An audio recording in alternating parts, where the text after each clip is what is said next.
Good evening my dear students class 9 এর আরো একটা ক্লাস আজকে সূচকের নিয়মাবলী lodge of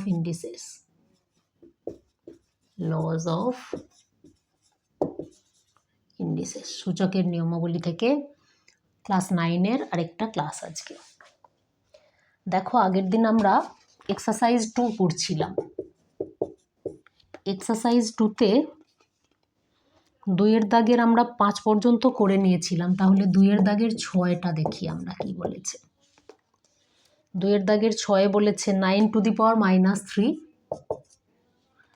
9 to the power -3 into 16 to the power 1/4 by 6 to the power -2 into 1/27 to the power -4/3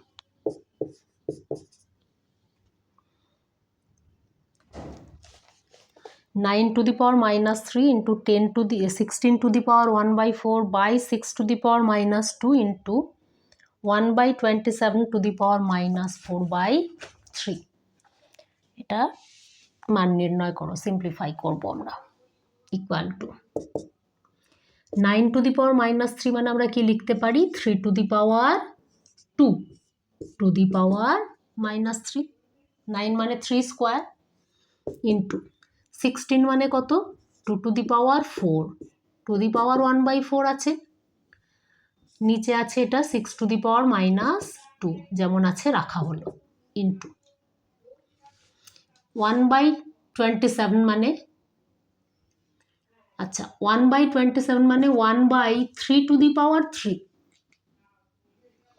এইটা to the power -4/3 লিখতে পারি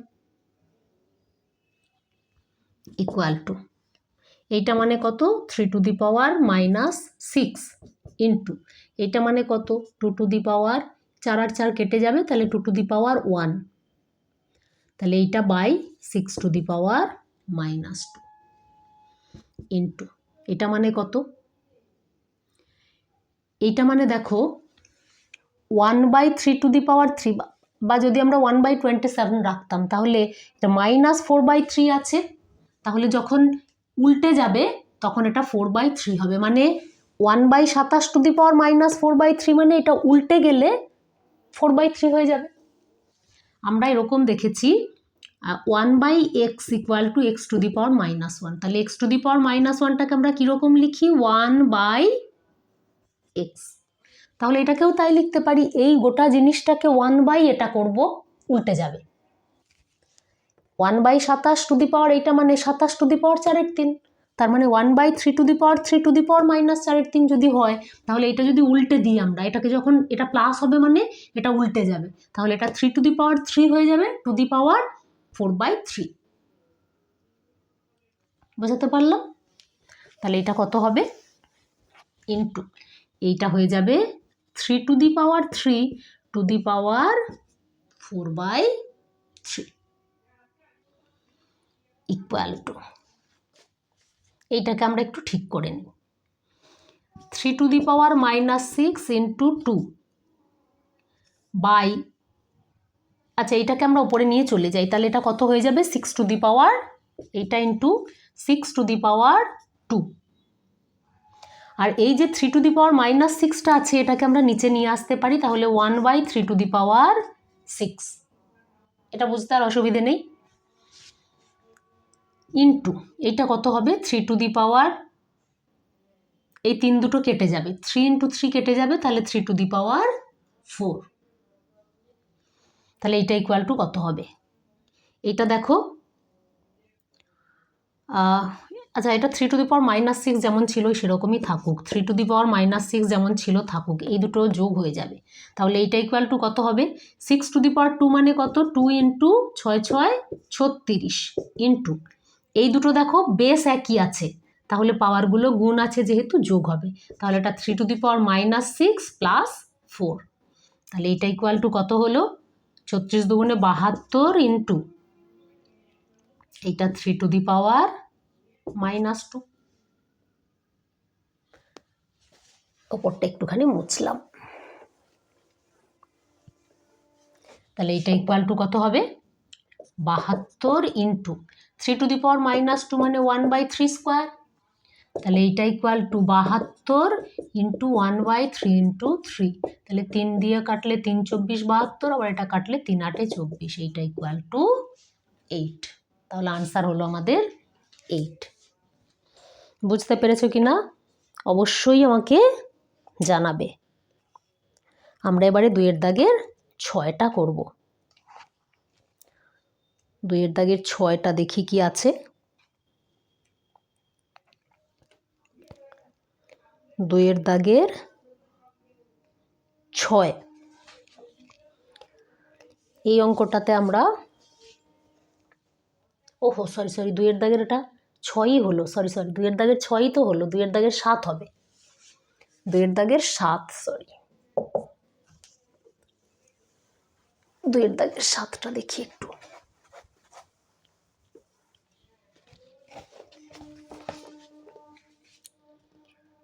x to the power a by x to the power b whole to the power a square plus ab plus b square.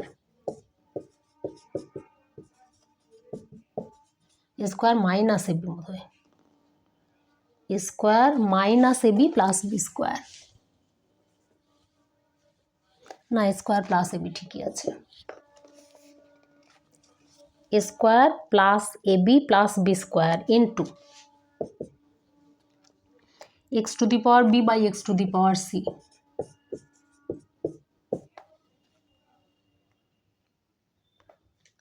Whole to the power b square plus bc plus c square into x to the power c by x to the power a whole to the power c square plus ca plus a square.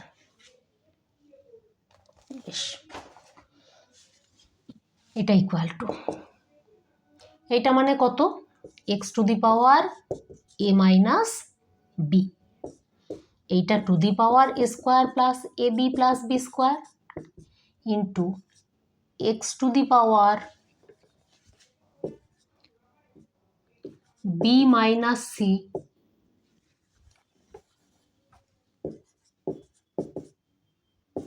এইটা to the power b square plus bc plus c square into x to the power c minus a two the power c square plus ac plus a square. শুধু এর বেসগুলো একই আছে বলে পাওয়ারগুলো যেহেতু ভাগ আছে বিয়োগ হলো, জাস্ট এরকম সাজিয়ে আমরা লিখলাম। তাহলে এইটা ইকুয়াল টু কত হবে? x to the power a minus b into a square plus ab plus b square, এগুলো গুণ হয়, into x to the power b minus c into b square plus bc plus c square into x to the power c minus a into c square plus ca plus a square. তাহলে এইটা দেখো একটা করে সূত্র আসছে, তাই তো? তোমরা তো জানো a minus b into a square plus ab plus b square কার সূত্র? a cube minus b cube. তাহলে এটা হবে x to the power a cube minus b cube, এইটাও একই রকমভাবে b cube minus c cube, এটা হবে c কিউব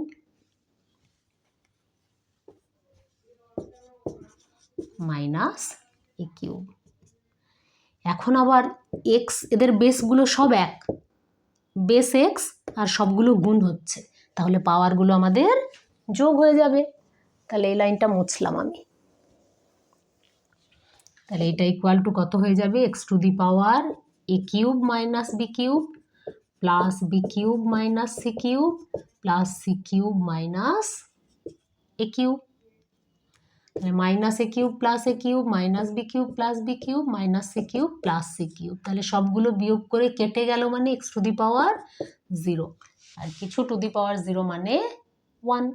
তাহলে এটার উত্তর হয়ে গেল 1। পরীক্ষায় এই অঙ্কটা আসে, ভালো করে করবে সবাই।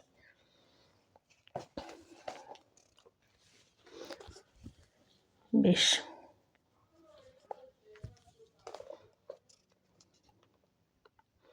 এবার আছে মানের ঊর্ধ্বক্রমানুসারে সাজাও, 3 দাগের 1-এরটা। এবার আমরা 3 দাগের 1-এরটা করব। 3 দাগের 1-এরটা কি বলেছে? মানের ঊর্ধ্বক্রমানুসারে সাজাও, মানে ছোট থেকে বড়। 5 to the power 1/2, 5 to the power 1/2, 10 to the power 1/4, আর একটা হচ্ছে 6 টু দি পাওয়ার 1/3। এগুলোর মধ্যে কোনটা বড়? বড় থেকে ছোট, ছোট থেকে বড় সাজাও। কোনটা সব থেকে বড়, তারপরে কম বড়, তারপরে বড়, এরকম করে আমাদের করতে হবে। এই অঙ্কগুলোর ক্ষেত্রে আমরা প্রথমে যেটা করব সেটা হচ্ছে এদের যে পাওয়ারগুলো বা সূচকগুলো আছে, এই সূচকগুলো যেহেতু ভগ্নাংশে আছে, ভগ্নাংশের হরগুলোর আমরা লসাগু করব। কেন করছি একটু পরে বুঝতে পারবে। 2, 4, 3, তাহলে এদের লসাগু যদি করি 2 দিয়ে যাবে, 2 একে 2, এটা 2 আর এটা 3 যেমন ছিল রইল। তাহলে 3 দুগুণে 6, 6 দুগুণে 12, 12 হলো লসাগু। তার মানে এদের ভগ্নাংশের এই যে নিচটা সবগুলোই এখানে 12 করতে হবে আমাদেরকে। তাহলে এই 5 টু দি পাওয়ার 1/2 এইটার যদি আমাদের লসাগুটা, মানে এদের হরগুলোকে সমান করব আমরা আর কি, সেই জন্য লসাগু করে নিলাম। তাহলে এই ভগ্নাংশের হরগুলোকে যদি করতে হয় সমান, তার মানে 12 করতে হবে। 3 দুগুণে 6, 6 দুগুণে 12। তাহলে 5 টু দি পাওয়ার এই নিচে যদি আমাদেরকে 12 করতে হয়, তাহলে 2 এর সঙ্গে কত গুণ করতে হবে? 6, 6 দুগুণে 12। তাহলে শুধু 2 এর সঙ্গে 6 গুণ করলেই হবে না তো, আমাদের ওপরেও লবটার সঙ্গেও 6 গুণ করতে হবে। তাহলে এটা 1-এর 2 মানে এটা হয়ে যাবে 6-এর 12। এখন এই 6-এর 12 মানে কত? 5 to the power 6 to the power 1/12 বলতে পারি। কেন কি এই দুটো গুণ করলে তো 5 টু দি পাওয়ার 6/12 হয়। আমরা এই জিনিসটাকেই এইভাবে লিখলাম। তো 5 to the power 6 to the power 1/12 মানে কত? 5টা 6 বার গুণ হবে। 5টা 6 বার গুণ করা মানে 5 5 25, আর 25-এর সঙ্গে 4টে 5 গুণ করলে 625 হয়। 25 × 25 625। তাহলে 625-এর সঙ্গে আবার 25 দিয়ে গুণ করতে হবে আমাদেরকে, তবে এই গুণফলটা শেষ হবে। তাহলে এটা দিয়ে যদি করি 5 25-এ 125-এর 5 হাতে থাকলো 12, 25 দুগুণে 50, 50 আর 10 60 আর 2 62-র 2 হাতে থাকলো 6, 6 25-এ 125, 125 আর 6 131। তাহলে এর গুণটা হলো 13,125 টু দি পাওয়ার 1-এর 12। আমরা এটা রেখে দিলাম। দ্বিতীয়টা কত আছে? 10 টু দি পাওয়ার 1/4। আমরা বলেছি সব যেই মাথায় যে সূচকগুলো আছে, এই সূচকের যেহেতু এগুলো ভগ্নাংশ আছে, এদের সব ভগ্নাংশের হরগুলোকে আমরা সমান করব। তাহলে এরও নিচে 12 করতে হবে। এখানে আমরা 12 করেছি, এরও 12 করব। তাহলে এর 12 করার জন্য ওপর নিচ কত দিয়ে গুণ করতে হবে? 3। এখানে 3 দিয়ে গুণ করলে 3 4 12 হয়। তাহলে এখানে 3 ওপরেও করতে হবে, নিচেও করতে হবে। তাহলে এটা ইকুয়াল টু 3/12। এইটাকেও আমরা লিখতে পারি 10 to the power 3 to the power 1/12। তাহলে এইটা ইকুয়াল টু 10-এর কিউব মানে 1000। তাহলে এইটা টু দি পাওয়ার 1-এর 12। আরেকটা পড়ে রইল 6 টু দি পাওয়ার 1/3। এইটা ইকুয়াল টু আমরা করতে পারি 6 টু দি পাওয়ার, এর নিচে 4 দিয়ে যদি গুণ করি তবে 3 4 12 হবে। তাহলে ওপর নিচ দুটোকেই 4 দিয়ে গুণ করতে হবে। তাহলে এইটা ইকুয়াল টু 4/12। এগুলোকে বলা হয় সমতুল ভগ্নাংশ। এই যে আমরা ওপর নিচ একই সংখ্যা দিয়ে গুণ করছি, তাহলে সেটা ভগ্নাংশটার কোনো পরিবর্তন হলো না, সমতুল রইল, একই আগে যা ছিল সেরকমই রইল আর কি। তাহলে এইটা ইকুয়াল টু আমরা কি করতে পারি? 6 to the power 4 to the power 1/12। 6 to the power 4 মানে কত? 6টা 4 বার গুণ, তা 6 6 36 আর 6 6 36। তাহলে 36-কে 36 দিয়ে গুণ করতে হবে। তাহলে 6 6 36 হাতে থাকলো 3, 3 6 18 আর 3 21, 3 6 18 আর 8 হাতে থাকলো 1, 3 3 9 আর 1 10, 6 8 আর 1 9, 2 1, 1296। তাই এখানে 1296 টু দি পাওয়ার 1/12। এটা কেন করা হলো? আমরা এখান থেকে বুঝতে পারতাম না কোনটা বড় কোনটা ছোট। এখন দেখো সবার মাথাটায় সূচকটা একই আছে, তাহলে এই সূচকটা তো একই, তাহলে এটা নিয়ে আমাদের আর ঝামেলা নেই। তাহলে ভিতরের সংখ্যাগুলো যেটা বড় সে বড়, আর যে ছোট সে ছোট। পাওয়ার তো সবার এক আছে, ঘাত তো সবার এক।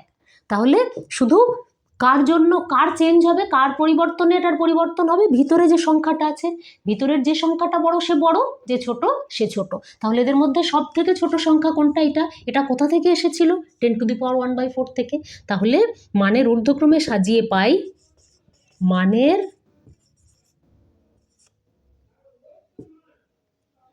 ঊর্ধ্বক্রমে সাজিয়ে পাই, প্রথম হচ্ছে 10⁴, এর পরের সংখ্যা কোনটা? এটা মানে কোথা থেকে এসেছিল? 6⁴, তারপরে কত? এটা কোথা থেকে এসেছিল? 5⁴, তাহলে মানের ঊর্ধ্বক্রমে সাজালে আমরা এরকম পাব। ক্লিয়ার হয়েছে? 2-এরটা একই রকম, বাড়িতে নিজেরা করবে। 3-এরটা একটুখানি আমি দেখিয়ে দিই। 3-এরটাও এভাবেই আমরা করব, জাস্ট এটা লসাগু করেছিলাম, ওখানে আমরা গসাগু করে দেখব, দেখি আমরা কিরকম হয়।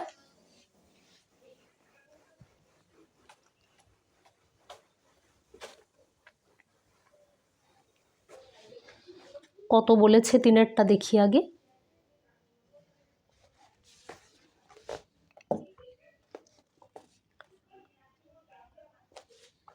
2⁴, 3⁴,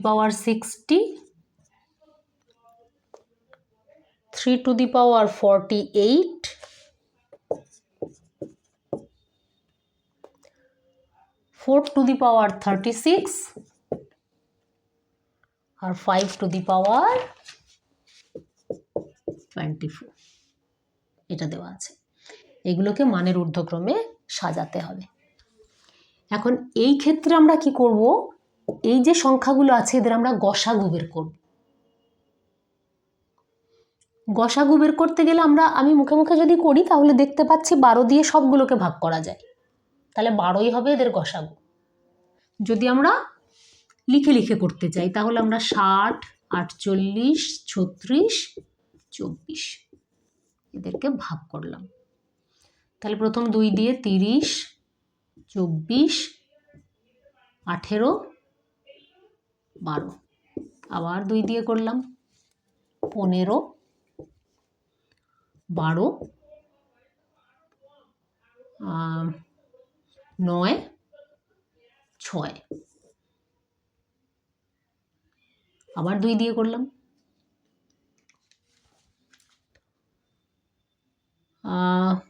আর 2 দিয়ে যাবে না, কেন কি 2 দিয়ে তো সবগুলোকে আর ভাগ করা যাবে না। গসাগু করতে হলে নিয়ম কি? লসাগুর ক্ষেত্রে আমরা এটা করতে পারতাম, কিন্তু গসাগুর ক্ষেত্রে সবগুলোকে ভাগ করতে হবে। তাহলে এখানে 3 দিয়ে যাবে দেখছি, 3 5 15, 3 4 12, 3 3 9, 3 2 6, এগুলো আর সবগুলোকে একই সংখ্যা দিয়ে ভাগ করা আর যাবে না। তাহলে এইটাই হবে গসাগু, এই 3টের গুণফল। তাহলে 3 2 6, 6 2 12 আমরা দেখতে পারলাম। আমি বললাম মুখে মুখে আমরা যদি করি তাহলে 12 দিয়েই ভাগ করা যাচ্ছে, সবগুলোই 12র গুণিতক, 12 দিয়ে সবগুলোকেই ভাগ করতে পারবো। তাহলে এদের গসাগু হচ্ছে 12। তাহলে আমরা এরকম করে লিখতে পারি। তার মানে কি করব? এদের সবগুলোর বাইরে আমরা 12 রেখে দেব, বাকি অংশটুকু কি আছে দেখে নেব। তাহলে সেটার ক্ষেত্রে কি করতে পারি?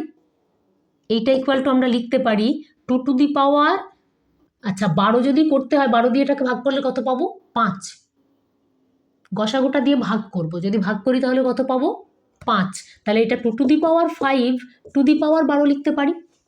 5 12 60ই তো হয়, আমরা এইভাবে লিখতে পারি না? এটা 2⁵60 আমরা দেখে নিলাম গসাগু সমান 12। আমরা কি করব? এদের বাইরে সবগুলোতেই 12 রেখে দেব, দিয়ে দেখব ভিতরে কোন সংখ্যা আসছে। তাহলে এই 60 যখন ছিল মানে 12 দিয়ে সবগুলোকে আমরা এই যে এখানে এর সূচক যেগুলো আছে সবগুলোকে আমরা 12 দিয়ে ভাগ করছি। ভাগ করে দেখি, প্রথমটাকে 12 দিয়ে ভাগ করে দেখলাম 5 12 60, তাহলে 2⁵, 2⁵12 লিখলাম। তাহলে 5 12 60ই তো হয়, 2⁵60টাকে আমরা এইভাবে লিখলাম। সেরকম করে এইটাকে কি লিখতে পারি? 3⁵12 দিয়ে যদি একে ভাগ করি 4 12 48, তাহলে 3⁴, 4⁵12 লিখতে পারি। এটাকে কি লিখতে পারি? 4⁵12, 3 12 36, তাহলে 4⁵3⁵12 লিখতে পারি। আর এইটাকে লিখতে পারি 5⁵2⁵12। তাহলে সংখ্যাগুলো কি কি হলো? প্রথম সংখ্যাটা হচ্ছে 2 টু দি পাওয়ার 5 মানে 32, তাহলে 32 টু দি পাওয়ার 12। এইটা হচ্ছে 3 3 9 9 9 81 two the power 12। 3 to the power 4 মানে 3টা 4 বার গুণ হবে, তাহলে 3 3 9 আর 3 3 9, তাহলে 9 9 81। এইটা মানে কত, 4টা 3 বার গুণ হচ্ছে, তার মানে 64 টু দি পাওয়ার 12। 4 4 4 4 16, 4 16 64। আর এইটা আছে 5টা দুবার আছে, তাহলে 25 টু দি পাওয়ার 12। তাহলে এদের মধ্যে কোনটা বড় আর কোনটা ছোট? সবার দেখো উপরে 12 আছে, মানে সূচক সবার 12, তাহলে এদের মধ্যে যে সংখ্যাটা বড় ভিতরে সে বড়, যে ছোট সে ছোট। তাহলে এদের মধ্যে সব থেকে ছোট সংখ্যা কে আছে? এটা। এটা কোথা থেকে এসেছিল? এইখান থেকে, তার মানে এইটা। তাহলে অতএব মানের